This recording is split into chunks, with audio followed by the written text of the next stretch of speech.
The 3rd of July 2019, Sergey Baklakov, keep my video blog rolling.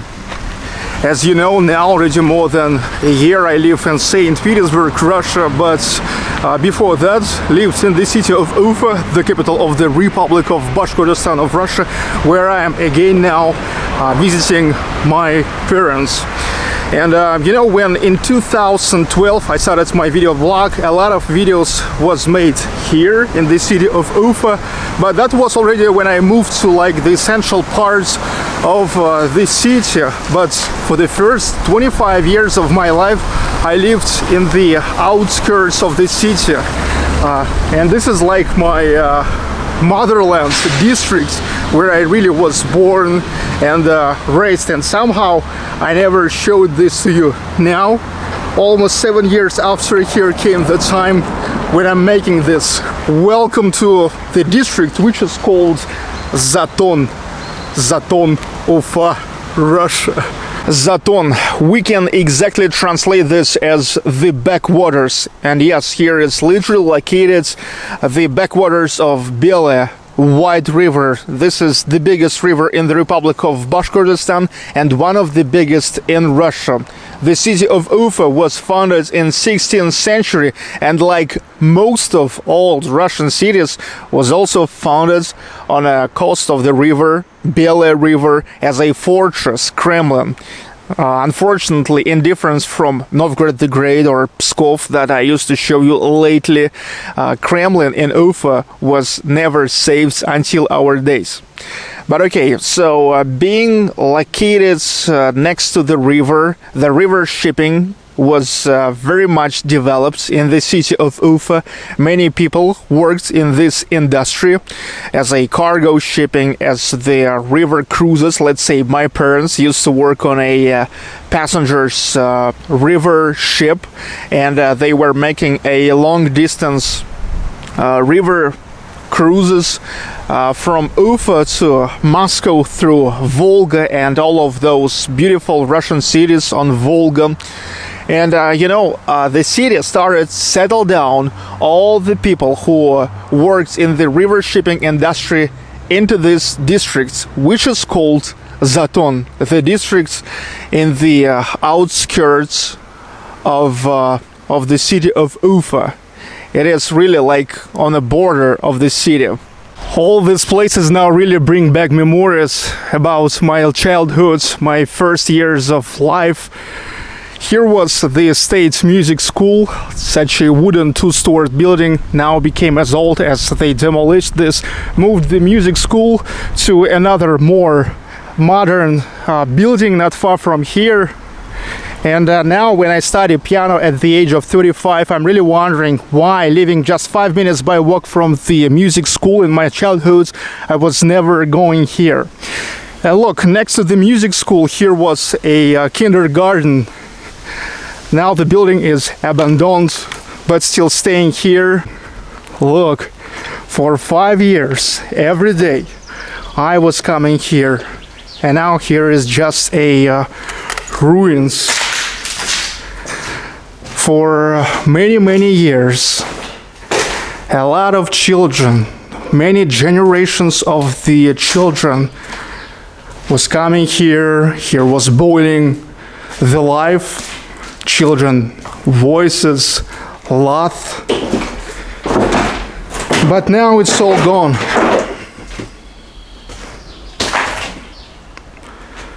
Became old and gone. Still a lot of stuff, the furniture.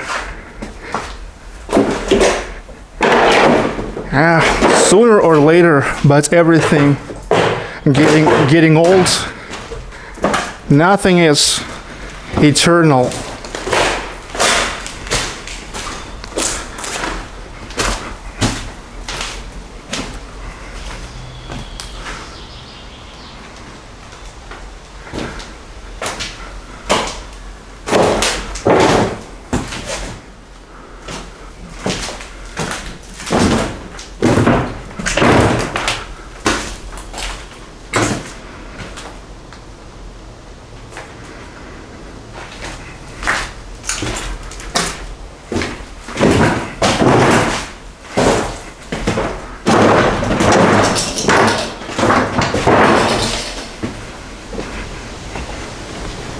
And now this is actually Zaton, the backwaters of Belly River itself. And for me, this is a significant place, because in the summertime I was coming like every day here, because here was a lot of things to do. Well, first of all, I was a professional, how to say this, sportsman, the rowing, kayak rowing.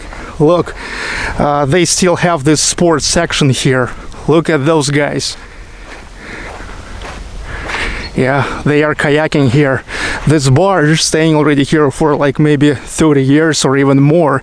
Inside of them there's kayaks, and every day, twice a day at 9 a.m. and 5 p.m. the guys are coming here and rowing. Also here is all around this shore there's the beaches. You can just come and swim, and there's also this stadium. I can easily recognize that many of these kayaks are still here from back in those days. They are still okay. Probably some new ones. Yeah, bring back memories. 20 years ago I was like these boys.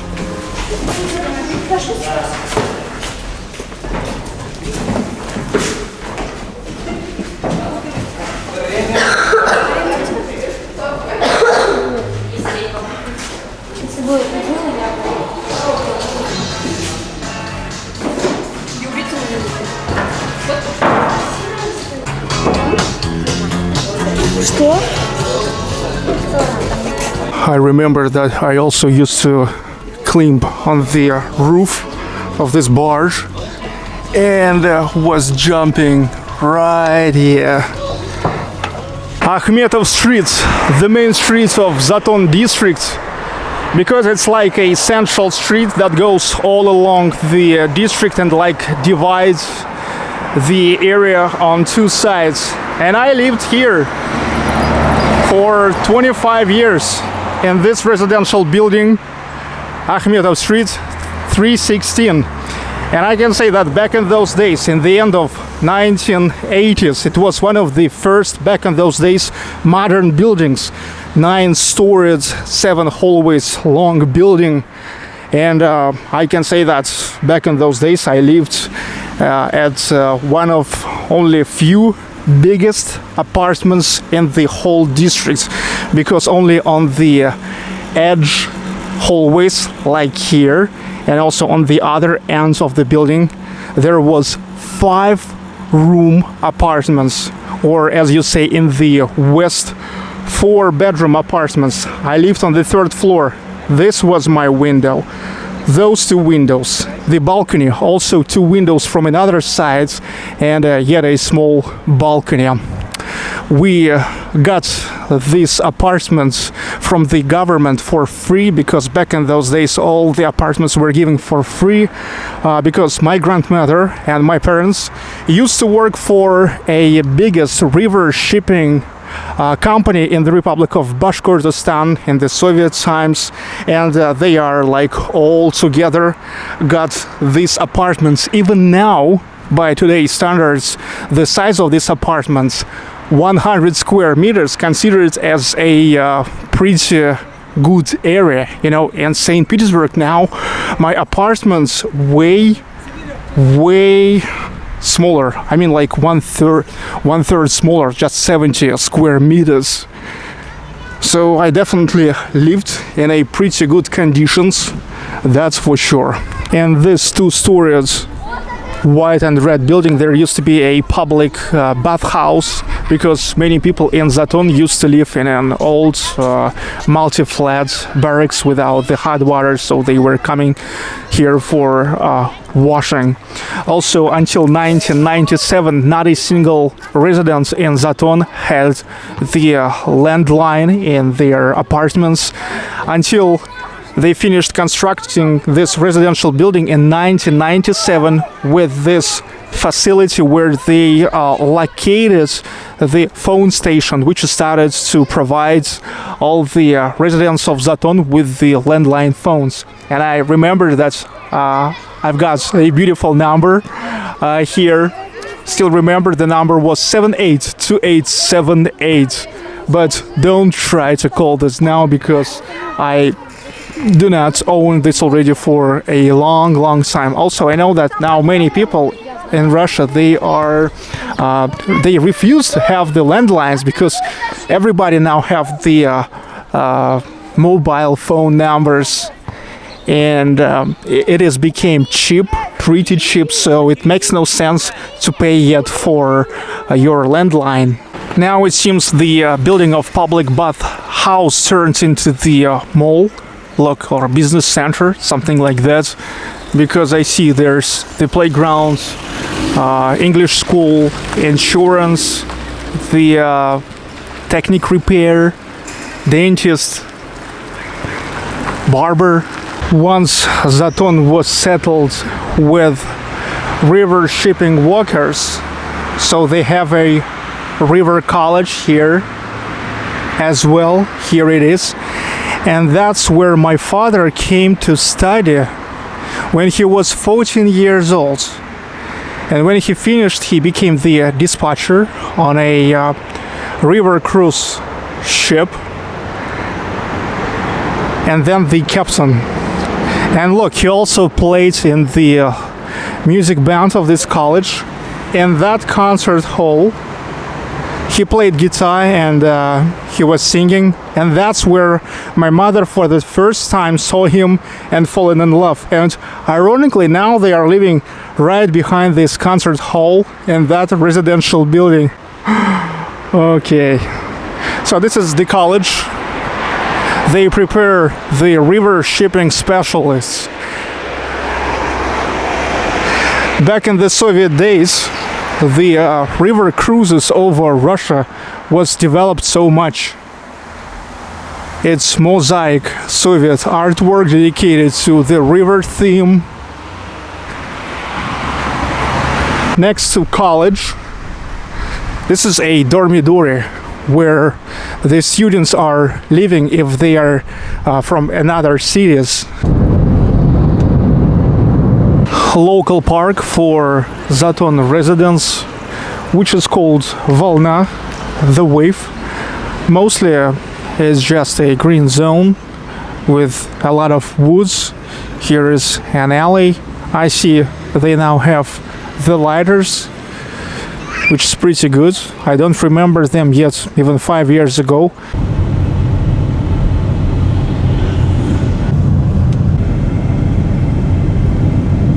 In the very end of Zaton, already on the border of the city of Ufa, here they founded the military units and helicopter school.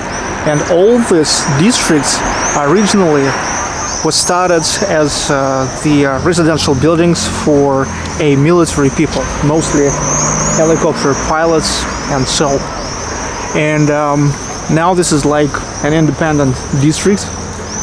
Many buildings were built already independently just by commercial developers, and that's the district where I studied. My school was in this district. Okay, here is my school.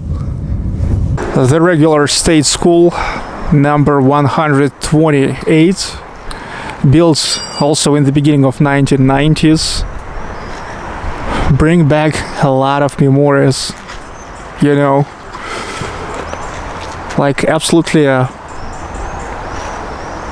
careless time was spent here.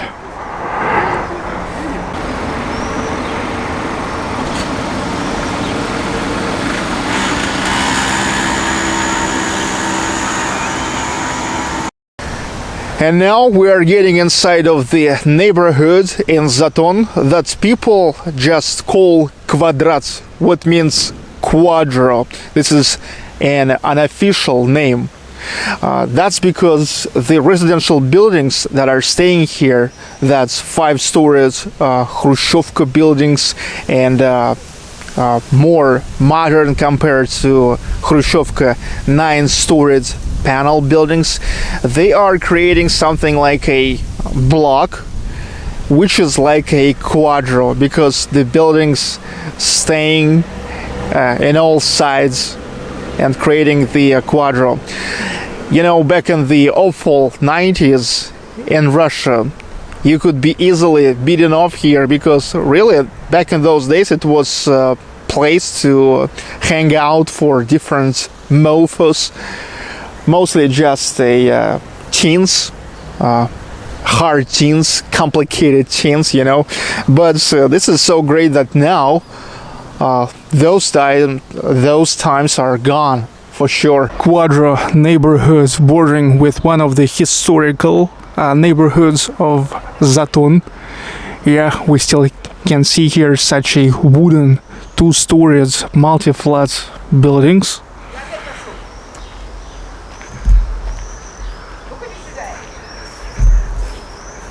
That's relative to Zaton, like a real historical buildings.